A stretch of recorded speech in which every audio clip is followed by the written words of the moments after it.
Welcome to session 2, all of you here and those who are watching at home as well. So this is literally called an imprint. Your early imprinting in these first few years is called an imprint. And as we said, it will stay with you for the rest of your life until you mindfully choose to change it. Because what's downloaded is downloaded. Of course, God is all about change and transformation. And that's what the family of God is all about, helping to create that. And your imprint will have more to do with your success or lack of success in relationships than your gender or your political persuasions or where you're born or education levels. Any of that, it pales in comparison with respect to and in comparison to these love styles. Now, this attachment style, or what we call in our book love styles, are basically, there's 5 of the insecure love styles. The secure love style is what we already described. That's maybe 20, 30% of us. The other 80, 70% of us are what we call the insecure love styles or attachment styles. And we've broken them down into 5. And we're going to talk about 2 of them tonight and 2 of them tomorrow morning. So those that we talk about tonight, please don't pick on those people when you go home, okay? If you happen to be sitting next to one of those people, we will cover the other ones that will be really well balanced by tomorrow, all right? So it'll be very exchangey. They are the avoider. It could be a male or female, but the avoider. The pleaser, I'm sure that we probably have a few pleasers in here and avoiders. We have what's also called the vacillator, because they vacillate in relationship, and also known in the attachment literature as the ambivalent. And then we have the controller, and we have a victim. So we're going to talk about each one of those, and Kay's going to start us off with a discussion about the avoider. Yeah, we're going to start with the avoider, and just realize that each of these styles does exist on a continuum. You could be a mild avoider, a medium avoider, you could be an extreme avoider, and this is not a personality trait. It is an injury. When something goes wrong in those circles that go round and round that we just talked about, you will develop one of these 5 styles. And so that's really what you're doing, is you're kind of looking at how sin plays out, really, because it is a broken world. So I didn't know until about the 15-year mark of my marriage that I was an avoider. And I didn't even know how much that had animated my life and my parenting. And avoiders come from homes oftentimes where a parent is often a good caretaker in terms of physical needs. I had a nice home, I had food on the table, my mom was a great cook, but this family is more performance-based, and they just don't do emotions. Emotions are uncomfortable, emotions are discouraged. If I cried, my dad told me, go to your room if you're going to cry. Or if you don't stop crying, I'm going to give you something to cry about. Or if I cried around my mom, she just got very anxious and flustered, like, well, I don't know what to do with you. And no one in my family was allowed to be angry except my dad. It was kind of an unfair rule, but he got to be angry. But if anyone else was angry, he was immediately more angry. So that wasn't an acceptable emotion. So many times in the home of an avoider, the parents, without realizing it, are giving the message, it's not okay to feel in front of me. And in addition, there's sort of an applause around mastery. Yay, you're out of the diapers. Yay, you're not taking naps anymore. Yay, you're going to school. Yay, you're driving. I don't have to drive anymore. And so there's always sort of this rah-rah around mastery, and neediness is seen as weakness, and it's something that you're supposed to sort of get rid of. So avoiders grow up isolating when they are in pain. I learned very early, really, not to cry around anybody. So when I married Mylan... she wanted to cry. Is that what you were going to say? No, actually, not right away. Right away. After a while, though. Actually, I was so trained not to cry that there were years that I probably should have cried and I didn't. And if those feelings ever broke through, I made sure I was alone automatically. I never questioned why. It was just automatic. go for a drive in the car, take a walk, go in the shower and turn the water on, cry there. So avoiders... And I never knew it. You never knew it. So avoiders, if you're an avoider, and there's men and women who are avoiders, you will probably have a very narrow range of emotion. You're very likely to isolate if life really does get to you and you feel some emotions coming up, which you've done a very good lifetime job of pushing down. You will probably make sure you're alone. And if you ask an avoider how they are, they pretty much have one general answer. What do you think it is? Fine. See, you all know You one. have them in Colombia too, don't you? And inside of me, I really did feel kind of fine because I had taught myself to be independent, self-sufficient, and really not need anybody, without really realizing what good lessons I had had in those three areas. And so when I got married, even though I was supposed to need him, I really didn't. And even though I'm sure you're supposed to have feelings in a marriage, I didn't. And I didn't really realize the root of where those things came from. So I'm going to show you a video that really shows just how early this starts. And it's a video I saw on TV, or not a video, a TV show I saw, and I actually mailed in to get it because I was so captivated by this one scene that I've cut out of the tape for you. So let's watch that. The relationship between a parent and a child, how well they interact, is crucial to the development of a baby's brain. These pictures show what can happen if that interaction is disrupted. They were drawn by 5-year-old twins, identical in every way, except they each had a different birth experience. One had a difficult delivery and was irritable and hard to soothe right from the start.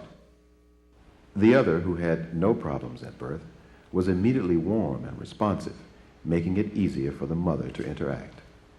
So right at the beginning, one child got all of this consistent, predictable, comfortable stuff from the mother. And every time that happened, a little bit more was built into that child in terms of being able to self-regulate, reinforcing all those good qualities this child had. This child, which was more irritable and fussier, the mother got tense. So by the time these kids were 5, there was a huge difference between the twins. Wow. When I saw that video, I was captivated, and it was around the 15-year mark of our marriage where I was just beginning to understand some of these things. And so I asked my mom, what kind of a baby was I? Because I'm a twin. She says, oh, you were glum. I said, what? Never heard a baby described as glum. And she said, oh, you never smiled. You were just, you just didn't smile, and then when you were 8 months old, you broke your collarbone, and so you're trying to crawl into your sister's crib for a connection, I'm sure.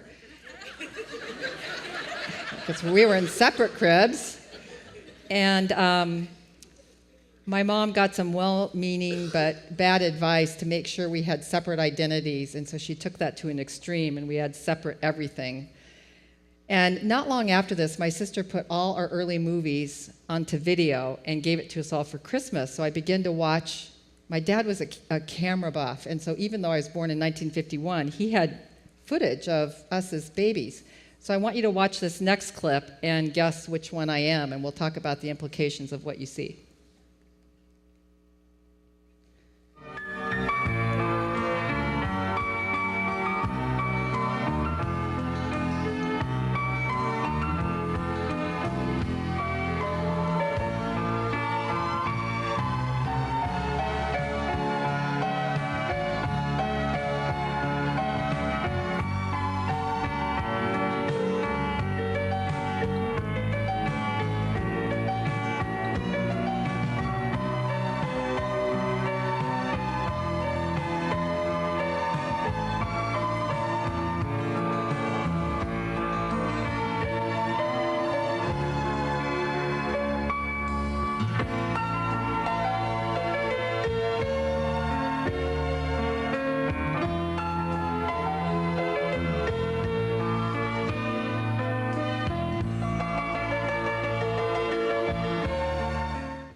Okay.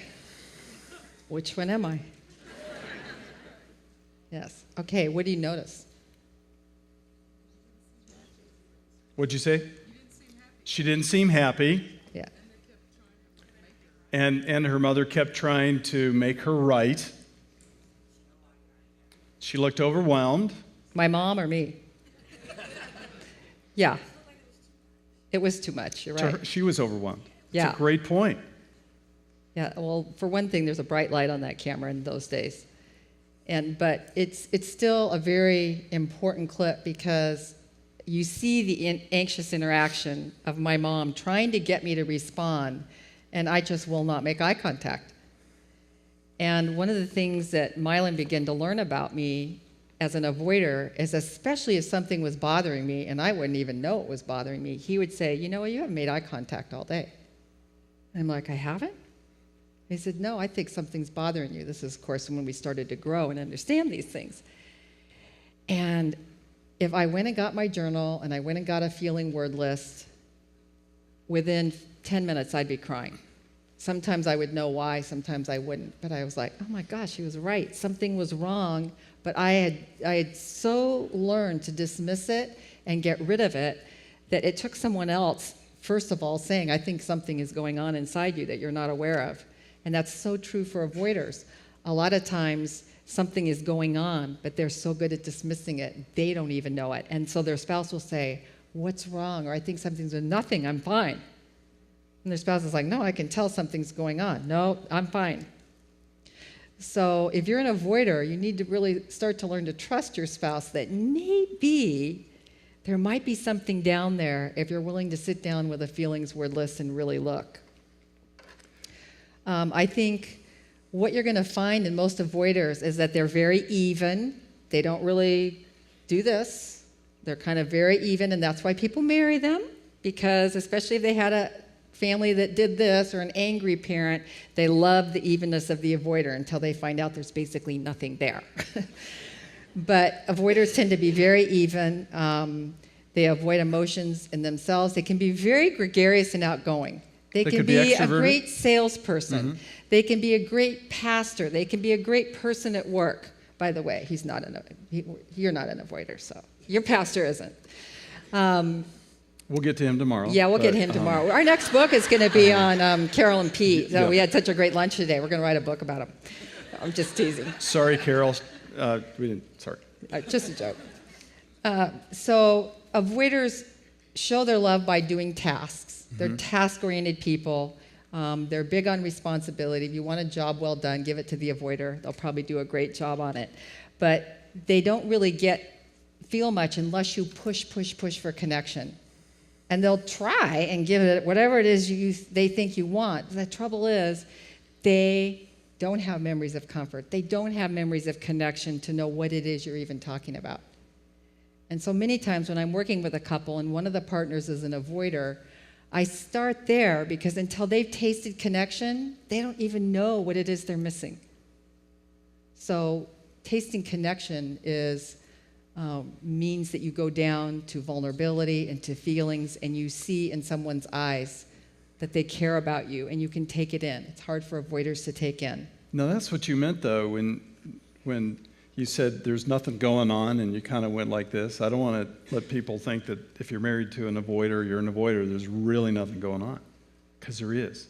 I mean, look. It's just buried. Look, there's a lot going on there, but we just didn't know how to access it or tap it, and you weren't used to tapping it, so you weren't even aware that there was stuff to tap. That's right. Avoiders, and this is true of my family, I have no memories of comfort. My parents did divorce when I was 17. I was never asked about my feelings about that. And I can look back on many times where comfort would have been appropriate, but it just wasn't there.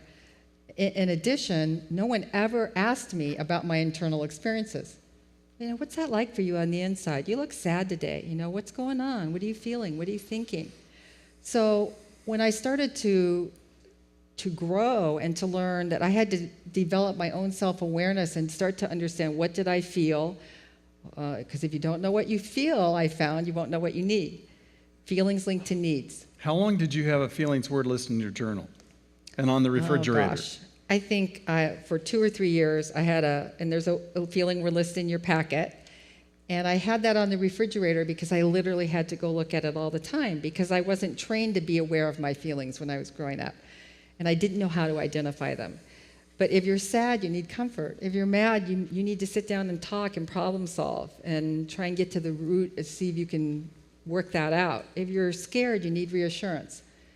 So I had to learn what I felt, and then I had to take it a step further and learn what did I need because I had that feeling. And that was really awkward and very hard for me. Mm-hmm.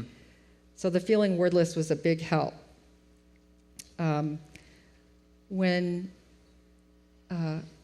I think we're going to demonstrate at the end of our time together a holding time, and just being needy and feeling anything in front of another person felt very shameful and very embarrassing to me. And I have a lot of avoiders tell me that to be in the needy place or to even have a feeling surface feels very shameful. So I needed a lot of permission. And if you're married to an avoider, or if you're dating an avoider, or if you're in relationship with one, you know, that you want to have a deeper relationship with, you have to really give them permission. You know, it's okay to feel around me. I won't judge you. It's okay to tell me what you're feeling. I really want to know what's inside of you. Because the feeling is no one wants to know. And this is very difficult for avoiders to do this. You can be gentle and coax them, but for many people who are avoiders, they don't want to change. I mean, how many of us, all of us across the board, we don't like change. We're used to something. A classic avoider statement is, well, you married me like this and you still got me like that. And what you got, see, is what you get. And why are you trying to change me now? So what happens with avoiders, they can get very angry if you push them into an emotional corner. They can come out guns a-blazing. They really get upset if you push them into an emotional corner. And so they do need to be sort of coaxed into that, and they have to have the want-tos. You know, they have to want to do that, and it has to be a choice. You see, God is a God that is half cognition and he's half feelings. Between Genesis and Revelation, there is every feeling imaginable from God. And we're made in the image and likeness of God, so we have feelings too. And we also have thoughts and cognition and reasoning just like God. We're made in the image and likeness of God. But, you know, Jesus, when he went to Gethsemane, he said to his disciples, he said, my soul, the inner part of me, is distressed to the point of death. Come watch and pray with me. So he could identify what was going on inside of him. He could tell his 12, come watch and be with me. I need you now. And so he could identify those things. So generally, avoiders also tend to be fix-it people. They want to fix it. What can we do? Okay, you're not feeling so real red hot. Hey, let's go play ball. Let's go to dinner. Let's go to a movie. Let's go do something. Let's fix it, fix it, fix it, fix it, fix it. And it's fixed with activity and tasks. Right. Not by sitting down and really listening and asking about emotions. That's right. Very foreign territory for the avoider. And you know, when you said you have to have the want-tos, I thought, well, I don't think I read the want-tos at first. I just knew that this was a broken part of me, and it was affecting my marriage, and it was affecting my parenting, and that I really needed to take it seriously, that God wanted me to know how to bond, and that I grew up in a family that did not bond. When I went away to college, I could not understand why all these people were crying and calling their parents, and I miss you, and I'm like, what's wrong with these people? I didn't miss anybody when I went away to college, not even my twin. And so what was your motivation? My motivation was... Was it the obey-tos? You know, I'm going to obey God because he tells me? A lot of it was at first. And because I felt like I had to own this part of me. I knew it was broken. I knew that God could feel and that God was asking me to go on a healing journey. And it was uncomfortable and it was scary, but it was also be painful to be stuck in a marriage where affection was uncomfortable and where feelings were uncomfortable and where I didn't know how to delve into the heart of anybody, and I didn't know how to let anybody delve into my heart. So that was the motivation. So what was it like being married to an avoider? Well, let me tell you. He'll be glad to tell you. It always felt like I was trying to reach my hand through some fog and grab something, but you keep coming up with something empty each time. We could get tasks done, but if I brought emotion into Kay, she would run. And I found myself, very much agitated by this distance and sort of her aloofness and her lack of connection.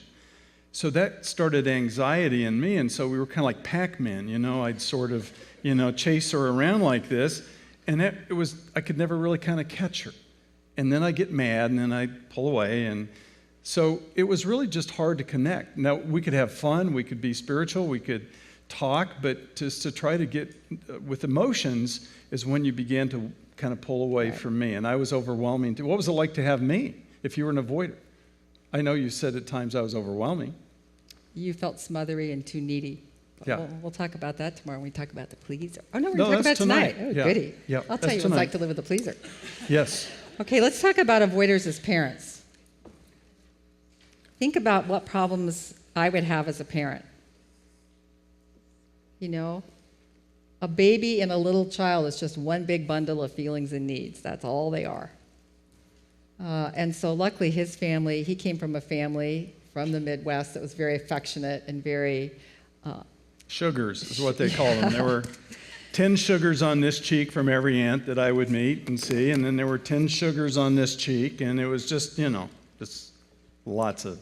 So that was at least some good modeling for me. But I think, like most avoiders, I was always hurry up and grow up without really realizing it. I was always expecting my kids to be developmentally ahead of where was really age appropriate. And I can remember when Kevin was 2, talking him into giving his night-night to the trash truck, which he dearly loved, because I didn't like that night-night. I didn't even know why. It represented... Now I know. It represented neediness. It represented clinginess. It represented, I got to have this everywhere I go. Well, avoiders are independent and self-sufficient. You got to get rid of that blankie. And so at 2, I'm trying to talk this little boy into giving this, and he did. And then the trash truck scooped it up, and he started crying. And luckily, he's a smart kid, and he went into the house and got a little pillow, and he made that his new night-night. So God does save our children sometimes when we don't know what we're doing by making them smarter than we are. But it's just I share that, and it's like I've cried before telling that story, looking back on how unaware I was of what was developmentally appropriate for a young child. What else did you see in me as a parent? Well, you like when the kids could get something done and do it for themselves, that was very big to you. You would applaud that. When Kelly could tie her shoes at the same time Kevin could, you were happy that was kind of one less thing. But I remember you were very upset, when the kids would have any problems in school. You didn't want any attention brought to them, and if they were emotionally, having a problem at school, Right. That was hard for you. It was hard for me. I realize now emotions were something that I tried to make go away instead of delving into an understanding. Mm-hmm. And I remember when Amy was about 10, her birthday's in December, and she had a bunch of kids invited to this party, and one by one the phone rang, and they all canceled except one. And she just laid on her bed and cried. And I remember feelings like, I don't know what to do. And for a parent raised in a secure home, they would go in and they'd pick her up and hold her and just say, I'm so sorry. That just hurts. You were so excited, and now everybody's, canceling out. It's so hard having a birthday in December. I didn't know how to do that. I remember going into her room and kind of looking at her there crying, and I think I sat on the bed for a minute and said, well, maybe we can just go get ice cream or, something to fix this sad little girl. And looking back, I wish I had had the ability to really comfort her. That was a time where she really needed comfort, and I didn't know how to give it. The other thing that's true about avoiders as parents, male or female, they tend to be very outward focused toward behaviors. And so the behaviors of the child is what matters. And they don't often stop and look at what is underneath the behavior, because behavior is actually a language. And children may not have the words, but when they start acting out, they may be upset inside. But avoiders simply want external structure to what they want. They don't stop and ask, well, what's going on inside to make you do that? I know a person that I talked to once upon a time that actually stuff didn't come out until he was talking about this with his wife. And he went through a stage during school years where he was suffering from when you can't sleep, insomnia. He was bedwetting.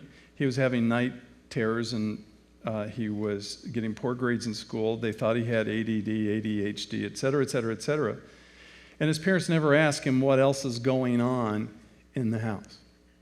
What else? What's all this? All of it, poor grades plummeted, et cetera, et cetera. Turns out he had an older sibling that was a bully who would terrorize him when the parents would leave the house. And then he would threaten him and tell him, if you ever told mom and dad, they'll never know what happened to you. So that's how terrorized this child was. And he had all this behavior that they were trying to fix the external behavior, but they didn't know enough to go down and ask the deeper questions. What's really going on in your life that's causing all this acting out? This will be more highlighted in our next book, which is coming out in March of 2011, called How We Love Our Kids. So avoiders as parents need to really grow in their ability to pay attention to feelings, to ask about feelings. I had a friend that said, oh my gosh, I just walked into my daughter's bedroom and her boyfriend was with her on the bed, and I just didn't know what to do, so I went out and closed the door. And I said, well, what'd you do? What'd she say when you talked to her? And she goes, I haven't talked to her. I'm going, okay. You have to talk to your daughter. She was an avoider. And I said, I will role play with you. I will play, you play the daughter. Yeah, the mother was a avoider. I said, you be the daughter, I'll be you, and I'm going to give you some lines to open up a talk with. And I said, but if I spend the time doing this, you have to promise me that you're going to go do it. She was, okay. So we practiced, and I gave her some opening lines because she really didn't know how to get a conversation going. And she called me a few days later and she said, oh my gosh. She said, I had the best talk with my daughter that we've ever had in our whole entire life. She said, thank you for just giving me some ways to open up a conversation. I really didn't know how, and I was too scared. So I related to her as an avoider. Okay, what about anything else as far as parents? Well, they tend to minimize and dismiss the child's feelings and want to get right down to fixing what's going on and let's solve this problem. So they're quick fix, solve it. You struck out, you embarrassed yourself, striking out. Okay, then instead of comforting the child, they'll say, all right, we're going to do batting practice right now. And we'll go do batting practice. Let's improve that thing so that doesn't ever happen again. Now, there's room for that. But one of the things I want you to learn this weekend is we comfort first, problem solve second. And you learn to do them both. Things have to be fixed in life, no question, have to be improved. But what we're lacking as a church, as people, is the comfort piece. So that's the piece that we want to work on. They tend to be dismissive. Should we move on and talk for a few minutes about the sexual parts of, yes, of the avoider? Okay, let's talk about, this isn't even in our book, but I think it's important to know, even the avoider has tendencies sexually. And this will wake them right up. Yeah, we saved this for the end here, so you can, it's Friday night, I know you're tired. Yeah, you guys are tired, it's Friday night, we understand. Sex, here we go. Thanks for that intro. They're awake now. Many times there's kind of a divergence between avoider males and avoider females here, but I'm going to talk about both because I've seen men and women go in either direction. But avoiders tend to just detach from emotions and from their body even because they weren't given a lot of touch and affection as kids. My family was not affectionate. The hug at my house goes something like this. It's not a hug you can feel. So for an avoider then, especially a female, to grow up, get married, touch has not been a nurturing good thing in the home, and then all of a sudden you're married and you're supposed to take your clothes off, be uninhibited, and enjoy sexuality. And for a lot of avoiders, women, that's a big leap.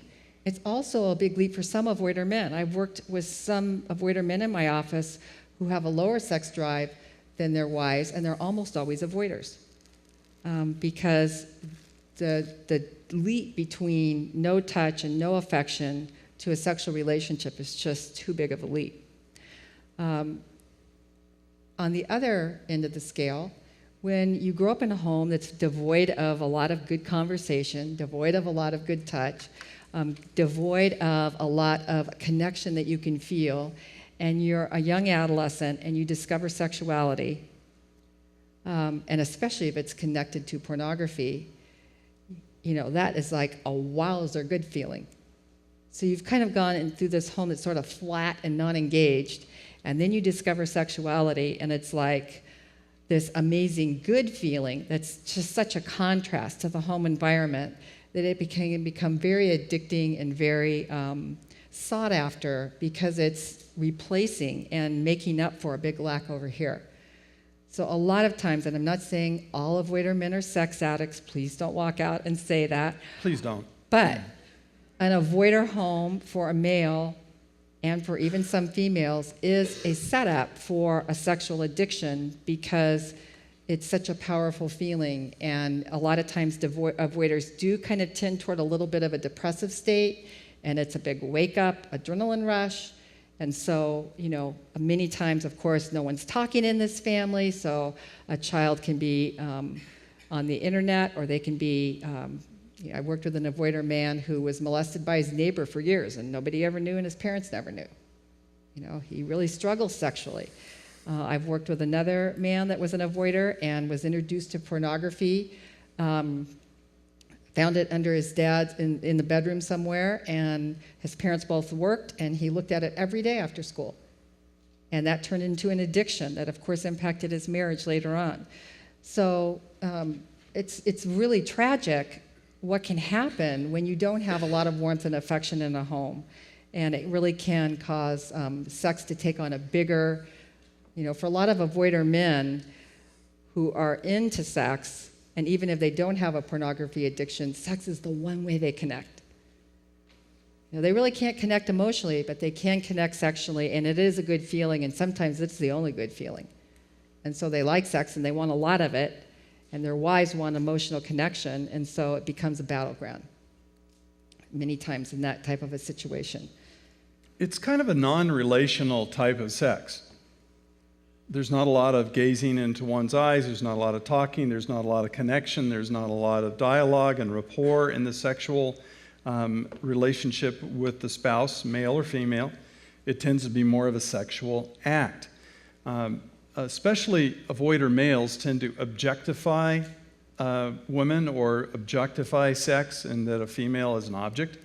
And so I have seen men who are avoiders who have sexual addictions. It becomes something that is very pronounced, very prolonged.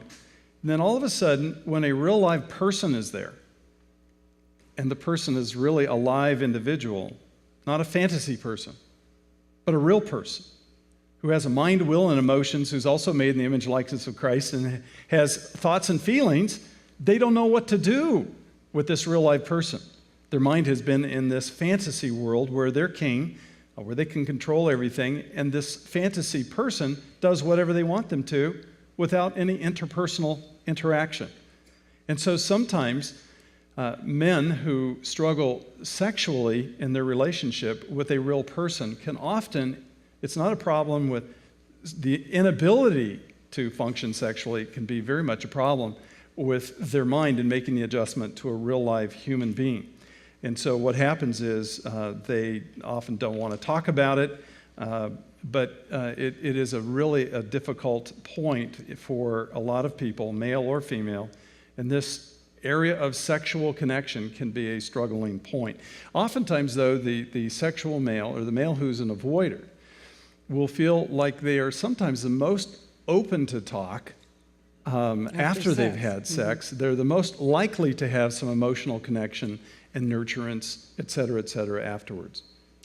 And I have to say, as an avoider woman, I think I lived most of my life half detached, because that's what avoiders learn to do. And that was true in sex, too, for the first 15 years of our marriage. I was there kind of, but not all the way. I didn't really know how to be there all the way. And I think the developing of feelings inside of me and the developing of emotional connection and the learning to be emotionally vulnerable. It was like I was trying to be comfortable with physical nakedness when I was completely uncomfortable with emotional nakedness. I didn't even know how to do it. That's a great point. And the more I learned to bare my soul emotionally and learn to be vulnerable and know what I felt, and especially as I learned to let him hold me while I had feelings, it opened up the sexual part of me. Because really, that's the way God designed it. He designed an ideal circumstance for little kids to get a lot of touch and affection and warmth, and that is a precursor to a good sexual encounter and a response later on in marriage. So we need to wrap this up so we have time to do the pleaser. Just about. Being your wingman, I do have the clock covered. Okay, and, good. Thanks for taking care of those details. A lot of times, just last point, especially male avoiders sexually use sex to mood alter. Mm-hmm. And so because they don't know what to do with their agitated or difficult emotions that they're feeling during the day, sex becomes the thing that takes their mind off all that.